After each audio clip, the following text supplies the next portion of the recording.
All right, welcome back to Three in the Key, brought to you by Fine Bet. Me and not one, but two again of the coolest dudes in sports journalism break down the NBA from matchups to social media shade to fashion. I'm Daniel Tran. Joining me, as always, is Henry Curry, aka Henny Curry in Southern California. And please give a warm welcome to our newest host on the show, Nahom Gojela, casting out of Alexandria, Virginia. Tell us a little about yourself, Nahom. Hey, thanks for having me. Really appreciate it.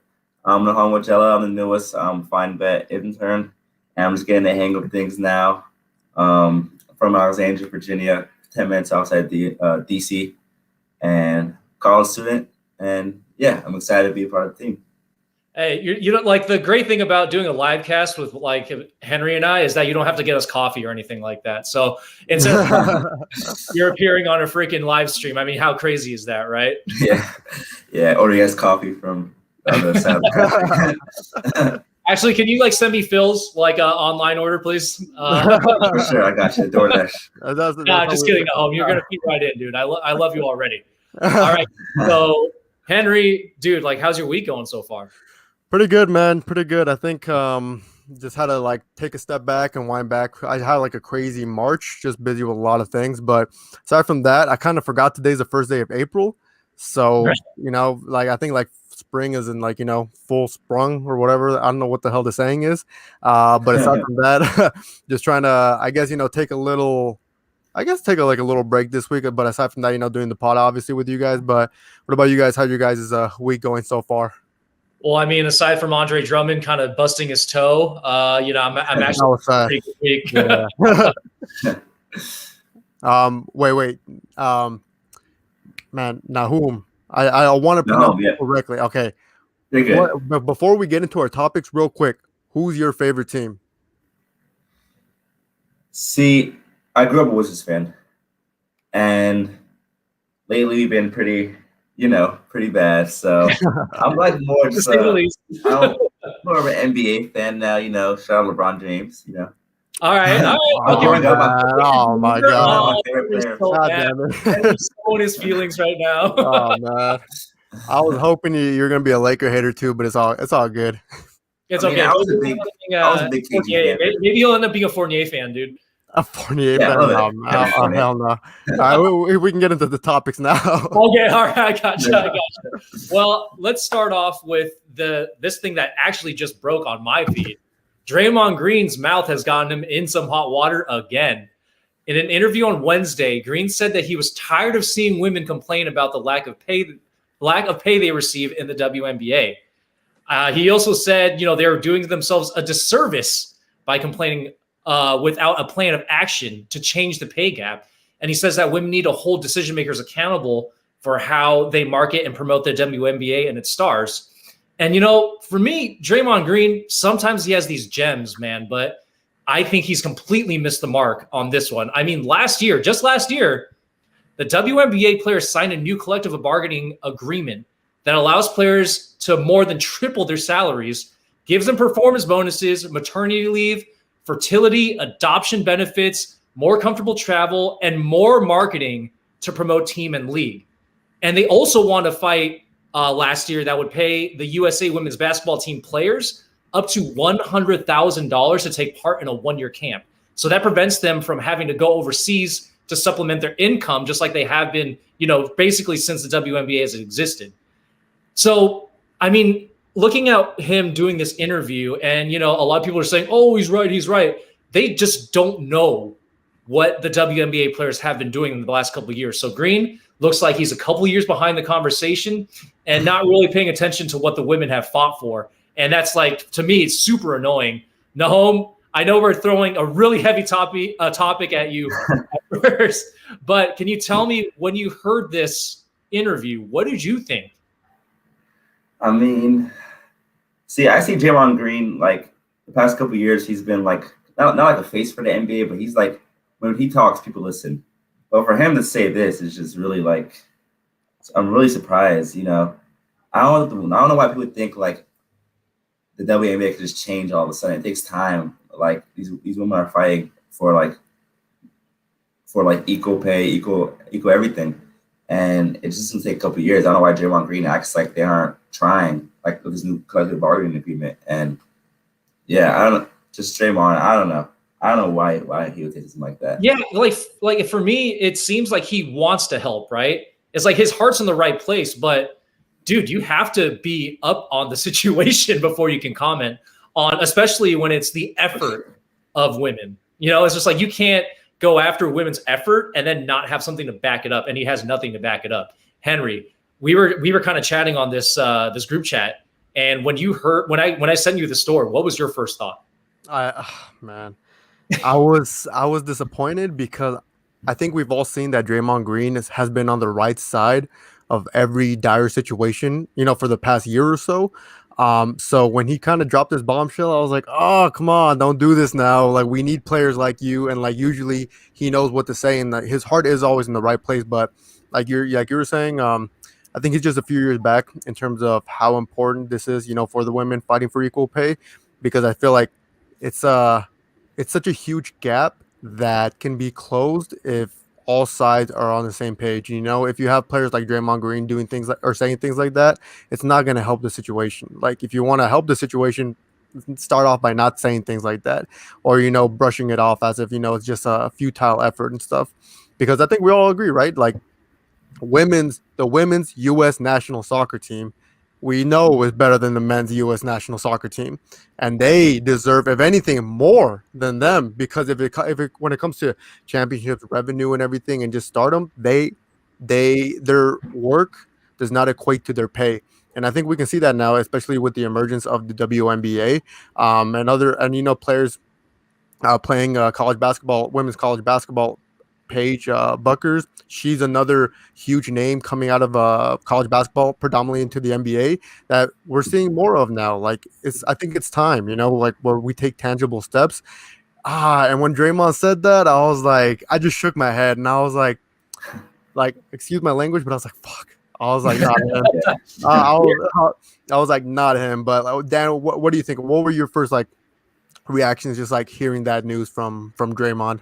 Well, yeah, I mean, I kind of outlined this already, but Draymond, it's just like, dude, you have to be able to speak from a position of knowledge, right? It's like you can't say somebody's complaining without doing anything, and then I do a 5-second Google search, and I find that they're trying to do stuff within the last year. So I feel like Draymond, usually he's pretty well versed, and he understands different situations, but this time he just misses the mark. And I mean, in terms of international success, the women's team is arguably more successful than the men's team has been. Arguably, this is a team that is going for their 7th straight gold medal. That's 21 straight years of winning at the international level, and yet they still can't get the respect of their male peers. And it results in their male peers just saying they're complaining. That just hits everything the wrong way. And I'm not sure what Draymond was trying to do with that quote. And I'm glad that the reporter who was doing the interview kind of pushed back at him, saying that they've been trying. So I'm glad that somebody called him out on it. And I hope that he gets more read up on this situation, and he doesn't have to speak from a position of ignorance again. But if we want to talk about a little bit of misogyny on steroids, we want to talk about Kevin Durant, dude. Kevin Durant caught in 4K using misogynistic, homophobic language when Michael Rappaport posted screenshots of an exchange that he had with a 2-time NBA champ. Now, the tirade could have been due to Rappaport saying Durant shouldn't have done an interview with Charles Barkley and the NBA TNT crew, who just criticized his teammate Kyrie Irving, if he was going to be so sensitive about it, which is fair, I guess, but that's something that we can touch on later. But if you've been on NBA Twitter for more than a day, that's Kevin Durant's brand, right? No matter how small the insult is, he will come down on you like a hammer from the burner or the main. So he will no doubt get punished by the NBA, who reprimanded Kobe Bryant and Rajon Rondo for using homophobic slurs on the court. And a lot of people are using this incident to further confirm that KD is soft. But for me, I'm looking at the dude that, feels like he needs to defend himself from criticism. And I'm okay with that, honestly. He's doing it. I mean, he's doing it in a very hurtful way that's hurtful to marginalized communities, which is wrong. But the core of the situation is something I kind of respect, which is, if somebody comes after you, you have to expect that I'm going to defend myself. Yeah. So, Henry, I gotta ask you. We've been looking at NBA Twitter for at least 5 years. In this industry. Do you think that Durant is too sensitive, or are you okay with seeing Durant, body somebody online? No, yeah, hell yeah. Like, obviously, there's ways to go about it, and there's things, we draw the line on certain things, and we can go overboard and stuff. And there's obviously things that Durant said that are, they're not acceptable, and I understand that. I think we all understand that. But at the end of the day, man, like, I don't blame him for being tired of other people's shit. When people try to create a narrative that KD's so soft and blah blah blah and this and that, and I'm like, first of all, you don't even know. Like, if I were KD, I would react the same way to Charles Barkley. And KD actually said, like, frame your question better. He was trying to get him with a gotcha question, with a yes or no question. And I'm like, it's true. The same thing with imagine with Donovan Mitchell and the whole Shaq situation, when Shaq was like, you're never gonna get over the hump. Like, what the hell am I supposed to say if I'm Donovan Mitchell? I was like, oh, thank you. You made me realize how like mediocre I am. No, at the end of the day, like, it's beyond basketball. When it comes to just being your own person and you're not going to take shit from anybody, I highly respect that from KD, and from Kyrie too, man. Like, I kind of got tired, like, for them, especially because just the huge narratives of these players are soft, blah blah blah. Like, okay, so if they fire back, then that's them being just angry and jumpy and everything and very reactive. What are they supposed to do? What are they supposed to do? Let it, like, take it all in without saying anything? No, hell no. I think anybody with the right mind would want to defend themselves. And obviously, like I said, there's things he shouldn't have said. We all know that. But I think at the end of the day, like you were talking about, the core of the situation is KD is his own man. He's his own person. He's a human being, man. He's a freaking human being. Yeah, I think we all learned that. Like, I think especially this past year, just seeing how these basketball players, yeah, they're millionaires, don't get me wrong, but they're still human beings who can hear everything that everybody is saying. Nahum, what do you think? Like, do you think it's kind of a reach, or do you think that Kevin Durant kind of has that right, to go off like that? Yeah, I think you hit it right on the head. I think he has the right to respond. It's his Twitter, and like, the NBA players aren't like puppets. They're not supposed to sit back and like let you like talk all this mess about them and like not respond. And especially from like the TNT squad, they're always. I mean, I love the TNT squad, but like, they're just sometimes Chuck and Shaq, especially, they're always talking about, like, the old days, how the NBA is soft and stuff. He's those guys. And you just can't sit back and like just allow them to talk about you. And especially Michael Rappaport, he's always going on rants about KD, LeBron, and like. It's right, just like Durant's gonna let Michael Rappaport freaking clown him, right? That's a line, man. I remember seeing Michael Rappaport on Prison Break. Like, Michael Rappaport is an actor. He shouldn't be talking about. I mean, he should be talking about sports, but yeah, it's like, you want to talk about soft, man? He's an actor. It's not like, and yeah, of course, what he said is wrong, but I do think he should be able to like respond on Twitter. Like, he's injured right now. He's probably bored. Like. All right, so like top 3 old school players that you'd want to see on Twitter during their prime. I would say like Bill Laimbeer, Rodman, dude, yeah, Xavier McDaniel, and like even Dennis Rodman. Back in the day, I would have loved to see this guy on Twitter. I think for me, I would put Ron Artest in there. Like, in his time, yeah, that man was wild. Even though world peace now, though, man. He's too chill. He's too chill now. Irony. Gilbert Arenas would be top. Gilbert Arenas would have been fire. Like, that guy talks so much smack on the court. I love that guy. But like, to take it back real quick to the conversation of just I think everybody is too comfortable talking big on social media to these athletes. Yeah. Do you think if this conversation went down in person that Michael Rappaport will be as confrontational? Hell no. Hell no. Get out of here. You'll be looking up at a 7-foot Kevin Durant. Kevin Durant's going to look down at you like, hell no. He's not going to let himself. And that's the thing. It's just like people do talk big. We bring up Shaq and stuff. I love the TNT crew also, but have you guys been seeing the things he's been saying to Candace Parker?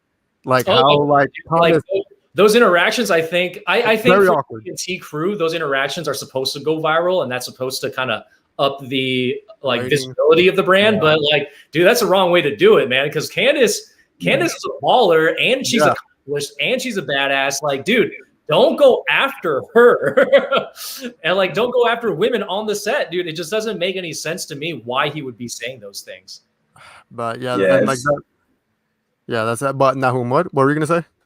No, I would say like like I remember one time, it's like several occasions, but like when Nikola Jokic was on his post game interview and Shaq spoke like Russian to him, and he's nowhere near Russia, like from Russia, and like it's just like come on, like it's like I guess I don't know, like there's like a kind of interplay between Shaq's ignorance and like Charles Barkley's ignorance. It just I guess they think it makes for good television. I don't know, man. It's wild. It's just kind of wild to me. Like, and if I were ever like with Shaq and he asked me about, I would definitely I would defend myself. I'd say, yeah, Shaq, like you can't be saying those things. Like you can't be if you're ever in a situation online where you're thinking about talking shit about somebody, you better be able to back it up or at least hold your ground when it comes to that discussion. And I think that's the problem is that people think that because they're behind a keyboard, they're not going to face the consequences of that one day. And I think that's just the wrong way to kind of look at social media. But, that's neither here nor there. Let's talk about some actual basketball. Steve Nash, I think he's collecting NBA, all NBA players, like he's Thanos collecting Infinity Stones right now. So the Nets got another former all NBA stud, LaMarcus Aldridge, defying Las Vegas, who had the Miami Heat as the front runners to land a newly bought out star. So now they're rolling with a potential lineup featuring Kyrie Irving, James Harden, Kevin Durant, Blake Griffin, DeAndre Jordan, and LaMarcus Aldridge. I mean, on paper, that's objectively unfair. And now they're getting the brunt of the super teams are bad discussion, which has been a kind of touchstone discussion for a lot of people since basically the Heatles, right? And, Steve Nash, to his credit, he defended himself saying that it's literally the front office's job to build the best team possible. So I never got the criticism of teams doing everything they could to secure the best players because nothing is guaranteed, right? You just kind of have to set yourself up as best you can. So people are saying super teams are bad for the league. And I don't understand when the NBA survived the Heatles, they survived Durant, Warriors, they survived even the Lakers back in the day when they had 4 Hall of Famers on their squad. So, I have to ask you guys the question. Nahom, like you first, are super teams bad for the NBA? No, I think super teams, especially now with how many all-stars there are, like the Nets are a super team, but like, are they even an NBA Finals favorite? Like, yes, they got LaMarcus Aldridge, but people are acting like this is prime LaMarcus Aldridge and prime Blake Griffin. Like, Blake Griffin hasn't been the same, and so has LaMarcus Aldridge. And yeah, like Steve Nash said, it's a front office's job to pick the best team and like trade the best team. The Nets, Harden did force his way out of Houston, but they didn't have to trade him to Brooklyn. Like they accepted it. They saw a good trade and they accepted it. So like, it's not. Short answer is no. I don't think so. Yeah, Henry. I mean, dude, we've been witnessing super teams for a decade or more now. Yeah, more. Like whenever they happen. So I mean, I don't want to say the Boston Celtics were one, but I think that the Boston Celtics they started it. They started sure. it. Yeah. They got that. Like Kevin Durant, Paul Pierce, and Ray Allen squad with rookie Rajon Rondo. And I think that's another squad that we can kind of make the argument where it's like, dude, we've been seeing super teams forever. Yeah. What's the problem? What's the holdup here? Are super teams bad for the NBA? I don't think they're necessarily bad. I just think it's a conversation I had with a buddy the other day. It was when Chris Paul was going to get traded to the Lakers and it got vetoed. Oh my God. The huge argument there was like it's too overpowered for the league, like a Chris Paul and a Kobe duo. But then we look at the NBA now, and it's just like, do you not think that having James Harden, Kyrie, and KD on the same thing is overpowered? We all know that. But, new commissioner Adam Silver does things differently. He lets things slide, especially because he knows the direction of the league, and the direction of the league has been, which franchise can form the greatest roster currently and can be in win now mode. Because I think every team is in win now mode, especially except for the Pistons and a few teams like that. But they're making desperate decisions. And if there's an opportunity there, they're gonna take it. I agree with Nahum. I don't think, if Blake Griffin was the same athletic freak that he was, 5-6 years back, then it would be more unfair. If LaMarcus Aldridge was playing like his Blazer days, then obviously, it's just like no one can really stop that team. But those guys are a little past their, I want to say past their, they're a little past their primes. They're not what they used to be, but they're also not a shell of their former selves. So credit to Steve Nash. He's right. The front office's job is to create the best roster they possibly can. I remember 7 years ago when Kevin Garnett, Paul Pierce got traded to the Brooklyn Nets. The Brooklyn Nets general manager, I remember this statement because I saw it and I was so sad when they got traded there. And I was pissed, but he was saying, give me 5 to 7 years and I'm going to build a championship roster. And now it's coming into fruition. So I'm like, I'll give credit where credit is due. Like he had a statement and now it's coming into fruition. So it was no fluff. The team back there, they started it back in like 2008, 2007. So, so this is the direction of the league now. I don't think we're going to really see a one-man show anymore in terms of like one person carrying a team deep into the playoffs. It's going to take 2 to 3 superstars now to win a championship. So, absolutely, dude. I'm talking like, so when it comes to legacy, right? There's so much pressure on these players to create a legacy where it's all about winning championships. What the heck are you going to expect players to do when their success or their legacy is measured in the league by championships? They're going to join up together to make their legacy look as good as possible. And this is what you're getting are super teams that, there's superstars on all these teams that are like, hey, if I want to be looked at one of the greats, I have to win championships. And the best way to do that is when I'm paired with somebody else. I mean, nobody is going to be carrying a team to the finals again, like LeBron James did a couple of years ago with the Cavs. I don't think that's ever going to happen again. Yeah. No, and even then, he still had Kyrie Irving and Kevin Love. And I mean, the last time he carried the team with he carried a team with injured players to the finals and got killed. And then there was that time when he carried the Cavs team against the Spurs and got killed as well. So it's like, you're never going to win a championship with just one dude, because when it comes to a 7-game series, they're always going to be keyed up on. So you're going to need other players to, help them out. So I think that the trend is kind of here to stay. I don't think that, we should be rejecting it as much as we can, because that's just not the way we're measuring success anymore, right? So I think that, the super team problem is not really a problem at all. It's a product. It's not a problem. It's a product of what we have kind of put out there for these, players that have to measure themselves against. And, that's just the way it happened. And I think we just have to be really comfortable with it. Okay, so we talked about the Nets. Now let's let's talk about the week ahead.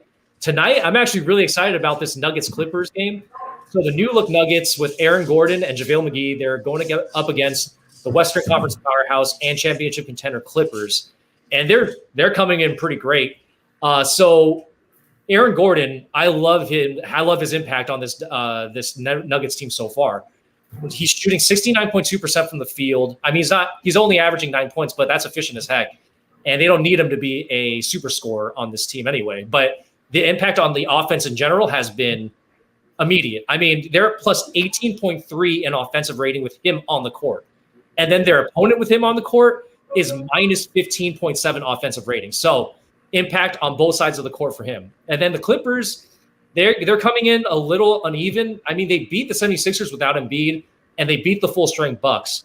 But they lost to the Magic, who have absolutely nobody on that court anymore. So, I mean, Luke Kennard, he's stepping up pretty big in the starting lineup without Paul George on the court. The last 2 games, he's averaged 19 points on 51.9% shooting, 4 made threes per game, and then he's also shooting 57.1% on those threes. So, dude, Nahum, we're looking at this game tonight. What do you think is going to happen? I'm really excited. The Rondo coming to the Clippers, I think that's a really big acquisition. And of course, Aaron Gordon with the Nuggets, and yeah, these are two of the top, like other than the Lakers, of course. I think these are threats in the Western Conference. The Lakers right now, we don't know what's going on with them. With LeBron injured and AD. Oh, we hurt, man. Yeah, I'm a little nervous to the Laker fans, but I'm really excited for Rondo. I think Rondo, like playoff Rondo and all that stuff, and he played the Lakers last year, so he still like knows like not their plays, but like just their personnel and stuff. So I feel like, other than Lakers, Clippers, Nuggets, I think this game is probably a Western Conference Finals preview. I'm not going to say Western Conference Finals preview, but close to Western. Say it with your chest. No. He said that. Say it with your chest. I want to hear it. All right, so Henry, I mean, you're looking at this matchup right now. What are you thinking? Well, the Nuggets are 5th in the West right now, and the Clippers are 3rd in the West, but it's really interchangeable between the 3rd seed and the 6th seed. So a lot of things can happen because they're only 3 games apart. So I can see the Nuggets winning the next, let's say, 7 in their last 10, and predominantly moving up to either the 4th or the 3rd seed, because it's been a long time coming, because they've been kind of, I want to say, mediocre throughout the season. I just didn't expect them to be a 6th or 7th seed for this long. But they're slowly creeping up, and we know what they're capable of. I want to see what they can do against Kawhi Leonard, because I think Paul George is out, right? He's injured. Yeah, he is. Yeah, so obviously that's going to hurt, but I think the addition of Rondo for that Clippers team, and they just signed DeMarcus Cousins. Oh yeah. So it's gonna be pretty good. I want DeMarcus Cousins to succeed so bad. I'm not saying he's gonna play like the Kings DeMarcus Cousins, but if he can, get up to a level of productivity that's gonna bring like a constant double machine down low for the Clippers, then I think they kind of start solidifying their place as the Western Conference Finals contenders alongside the Lakers. Even though Andre Drummond got hurt, which is kind of weird, like. You guys are just in injury troubles and stuff, but so I feel bad for you guys. But when it comes to this matchup in particular, I think Aaron Gordon fills that hole for the Nuggets so well. And I look at their lineup with Jamal Murray, Jokic, and Aaron Gordon, Monte Morris, and all them. It's like Nikola Jokic makes everybody around him better. He's going to be able to do that for Aaron Gordon. Aaron Gordon didn't have that in Orlando. Nikola Vucevic, he's a great player, but not the type to make others around him better, particularly. Jokic can do that. So I'm excited to see, just as he gets more immersed into the system, into Mike Malone's system, what he's going to do. And I feel like this matchup is going to be a sneak peek into what is to come for the end of the season and for the postseason. But we'll see, man. We'll see. I want to see if playoff Rondo is still a thing, honestly. Yeah. So, I mean, I've heard both of you now talk about this game and mention Rondo. You guys actually like that deal? Oh, I love it. Oh, yeah. Oh, my God. Lou Will, ever since that incident, the lemon pepper Lou incident? Ever since then, I feel like his energy hasn't been the same. And like, right? Yeah, I don't hear much from him anymore. I feel like him back in Atlanta is good for him. I mean, I think Rondo is a good leader. And they had Reggie Jackson to score off the bench. Rondo could be like a facilitator. They need more of like a huge team leader too. Yeah, that's you know why I like it, because Kawhi Leonard, as good as he is, as great as he is, he doesn't freaking talk. He doesn't speak up, and they need that, especially because when they lost that 3-1 lead to the Nuggets, Paul George tried to talk to the locker room and nobody wanted to listen to him. So you got two things: someone that doesn't want to talk and someone that nobody wants to listen to. So they need someone with that championship pedigree that is well respected on the court and in the locker room. I think Rondo is, because he's the definition of a freaking point guard. To this day, I still think Rondo is the definition of what a point guard, the full capacity of a point guard, and just being a floor general. They need someone to be vocal on the court, and they don't have that. Name me another player on the Clippers that does that. Tyronn Lue? No, hell no. No, who's gonna listen to him? Yeah, exactly. And so that's why I like it. You know what? And Lou Will's still a great player. He's a 6th man of the year contender every year. But the Clippers are in the right direction to make a deep playoff run. And like I'm saying, if he can do things for the Lakers, then why can't he do it for the Clippers? Yeah, I'm mostly disappointed because I just didn't want Rondo on the Clippers because it makes it more difficult for the Lakers to. Yeah. All right, well let's go on to the next game that I was looking forward to. It's actually Nets versus Bulls. We got a great measuring stick for a team that made a lot of moves at the trade deadline. Zach LaVine is working through an injury right now, but if he makes it to Sunday for the game, it'll be a super interesting matchup to me. I mean, Durant's not playing for sure. I think that's going to happen because they need to bring him back slowly. But Harden may be back from his hamstring injury after news came out that it wasn't so serious, and Aldridge will also be playing. But, Nikola Vucevic, since coming to the Bulls, dude, he's averaging 22 points, 9.3 rebounds, and 4 assists on 55.3% shooting. This is looking like a team that, can compete for a championship. If they build it right, maybe next year or in 2 years. So, if we're looking at this matchup this year, though, what would you expect out of this matchup? Henry. From this matchup right now, well, obviously, I think they're only going to play with Kyrie from their big three. So, Harden might be back on Sunday. Harden might be back, yes. But if there's a possibility where he's out, I don't think we're going to see the full sample size of like what can be. And obviously, I know if KD and James Harden, all of them were healthy, and LaMarcus Aldridge was playing, and Blake Griffin, if that whole lineup was there, I don't think the Bulls necessarily stand a chance. I wouldn't be talking about it. I would be talking about it if that was the case.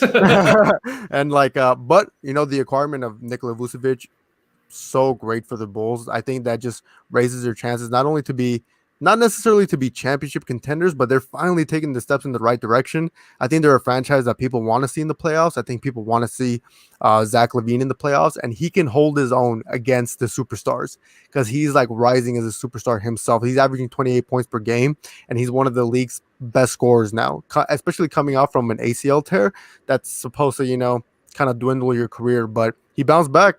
And he took that leadership role. So I want that underdog story to, at least in this matchup, to come over or to win, to give us a little hope that super teams aren't going to run the league forever. There's going to be other emerging superstars from, from markets or from teams that aren't so hot right now, but they're going to get there. So I guess that's my huge takeaway from it. Can I see them losing by 20? Yeah, I can see that too. Yeah, but I don't know if we want to see them lose by 20. No. I want to see this Bulls team actually do something because I obviously we're watching the Nets kind of go through the season and they're just looking really good. Nahom, I know you live on the East Coast, so you probably have a lot more accessibility to that team specifically. So when you're looking at this matchup, what are you expecting to see? This specific matchup, I think Kyrie's going to lead the Nets because I think James Harden's probably going to rest. KD's been out for a while. But I'm excited to see LaMarcus Aldridge and Blake Griffin team up in the front court and see how that whole dynamic is going to work. If they're going to put Aldridge starting over, I remember the center's name, Mike, Claxton.